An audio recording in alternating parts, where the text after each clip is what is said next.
दिल्ली में नगर निगम चुनाव के लिए जारी प्रचार के बीच बीजेपी ने एक बार फिर जहां झुग्गी वहां मकान योजना को लेकर बड़ा ऐलान किया। शहरी विकास मंत्री हरदीप पुरी ने कहा कि केंद्र सरकार की अलग अलग योजनाओं के तहत दिल्ली के 1,35,00,000 लोगों को अगले सालों में फायदा मिलेगा। हरदीप पुरी ने यह भी कहा कि जहां झुग्गी वहां मकान योजना के तहत 10 लाख लाभार्थी होंगे। इसके अलावा अनाधिकृत कॉलोनियों में रहने वाले करीब 50 लाख लोगों को पीएम उदय योजना के तहत घर मिलेंगे। लैंड पूलिंग के जरिए भी करीब 75 लाख लोगों को फायदा होगा। उन्होंने कहा 2040 में दिल्ली की आबादी 3 करोड़ तक होने की संभावना है। उसके मुताबिक योजना तैयार की जा रही है। इस दौरान दिल्ली से बीजेपी के सांसद भी वहां मौजूद रहे। अगर मिला लें जो हमारी स्कीम्स हैं अभी जो लागू हैं उसमें जहां झुग्गी वहां मकान कुछ 10 लाख लाभार्थी होंगे। इसके हमें उम्मीद है कि पीएम उदय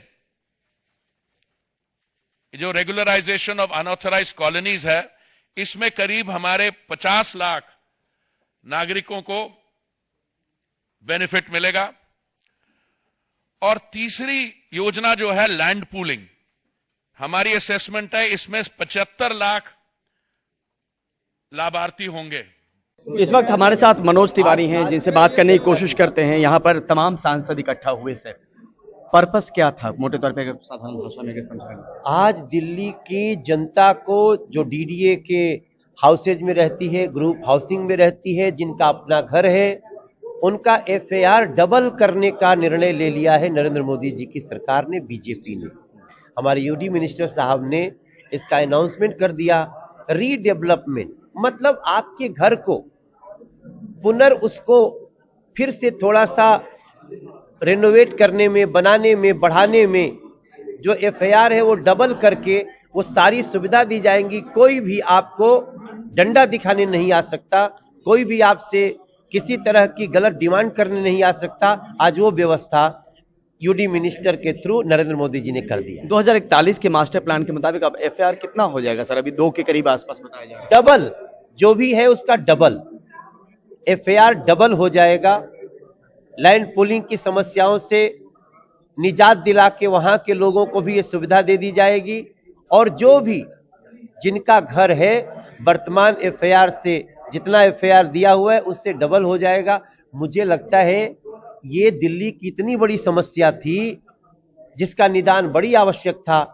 अनऑथराइज्ड कॉलोनियों का निदान कर दिया, आज ये निदान हो गया। नरेंद्र मोदी जी को बारंबार धन्यवाद। एक सवाल और सर, यहाँ पर आप लोगों ने क्या अपनी तरफ से ये तमाम लोगों की जो आवाज है वो पहुंचाई थी यहाँ पर? हाँ, हम जब जब किसी ग्रुप हाउसिंग में गए, हम जब जब किसी डीडीए के हाउसिंग में गए, हम जब जब लोगों के घरों में गए तो लोग ये हमको परेशानी बताते थे क्योंकि परिवार बढ़ गया, लोगों की पार्किंग के लिए सड़कों पे गाड़ियां खड़ा करना पड़ता है।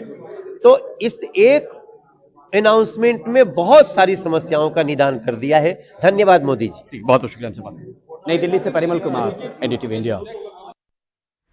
और इसी मामले पर ज्यादा जानकारी हमारे सहयोगी परिमल कुमार हमें देंगे। परिमल, 4 दिसंबर को एमसीडी इलेक्शन है, ऐसे में ये बहुत बड़ा ऐलान बीजेपी की ओर से किया गया है, एक तरह से केंद्र सरकार की ओर से किया गया है, किस तरह से देखते हैं?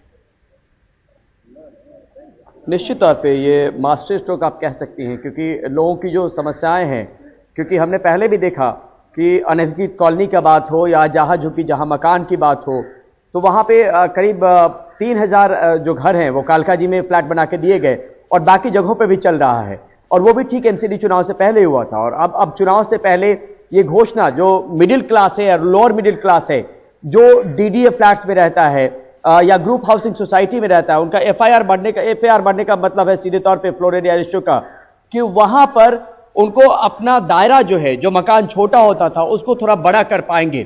पहले बहुत समस्या आती थी, तमाम तरह की डंडे की बात होती थी, वहां पर एजेंसियां लग जाती थी, वो अनुमति आपको नहीं होती थी। अभी के मुताबिक वो एफआईआर करीब 2 के आसपास है। अब जो हमें यहां पे जानकारी मिली है, डबल की बात कह रहे हैं मनोज तिवारी, लेकिन यहां पर जो स्टेटमेंट आया है उसके मुताबिक 2.60 से 3.40 तक एफआईआर जो है वो बढ़ाया जाएगा। तो लगभग करीब दुगुना भी है, लेकिन जिस हिसाब से लैंड होगा, जिस हिसाब से एरिया होगा, जितना बड़ा एरिया होगा उस हिसाब से उसका एफआईआर उसकी अनुमति बढ़ेगी और उसको बढ़ाया जाएगा। तो एक आबादी का भी ब्यौरा दिया गया कि 1947 में 7 लाख की आबादी थी। अभी जो है वो सेंसस जो 2011 का है वो करीब 2 करोड़ से कुछ कम है, लेकिन वो 2 करोड़ के आसपास की आबादी होगी दिल्ली की। एरिया नहीं बढ़ रहा है, लोगों की आबादी बढ़ रही है, घरों में लोग बढ़ रहे हैं। तो ऐसे में उनकी समस्या के निदान के मद्देनजर ये बीजेपी का एक तरीके से मास्टर स्ट्रोक है, और खासतौर पर निगम चुनाव के पहले। जी बिल्कुल परिमल, और इसकी टाइमिंग पर जरूर सवाल उठ सकते हैं। आम आदमी पार्टी की तरफ से या कांग्रेस की तरफ से कोई बयान सामने आया अब तक? फिलहाल नहीं, अभी कुछ देर पहले ही बीजेपी ने प्रेस कॉन्फ्रेंस अपना खत्म किया है, तो अभी तक कोई बयान नहीं आया। लेकिन अगर इसको आम लोगों की भाषा में भी समझें तो जो लोग जनता है उनको इसकी जरूरत भी है एक तरीके से, क्योंकि वो तर्क के तौर पे भी दिया गया। और आप और हम अगर दिल्ली में देखें भी तो उसकी एक जरूरत भी है। उसी जरूरत को और नब्ज को टटोलते हुए, जनता की नब्ज को टटोलते हुए, और यही बड़ी वजह थी कि 7 में से 6 सांसद यहां पे मौजूद थे गौतम गंभीर को छोड़कर, और उनकी नुमाइंदगी इसलिए यहां पर थी कि उन्होंने जनता की आवाज पहुंचाई है। कुल मिलाकर कहने की बात थी कि इलाके की लोगों को जो समस्या थी उसको सेंट्रल लीडरशिप तक पहुंचाया गया, और उसके बाद ये एफआईआर को लेकर जो घोषणा की गई है 2041 के मास्टर प्लान के मुताबिक, वो अपने आप में लोगों की जरूरत के हिसाब से, और चुनाव के पहले अगर इस तरह का अनाउंसमेंट होता है तो उसका असर भी निश्चित तौर पे देखने को मिलता है। खासतौर पे जो पार्टी अनाउंसमेंट करती है उसके फेवर में लोग जाते हुए भी दिखते हैं। बिल्कुल, शुक्रिया आपका परिमल इस तमाम जानकारी के लिए।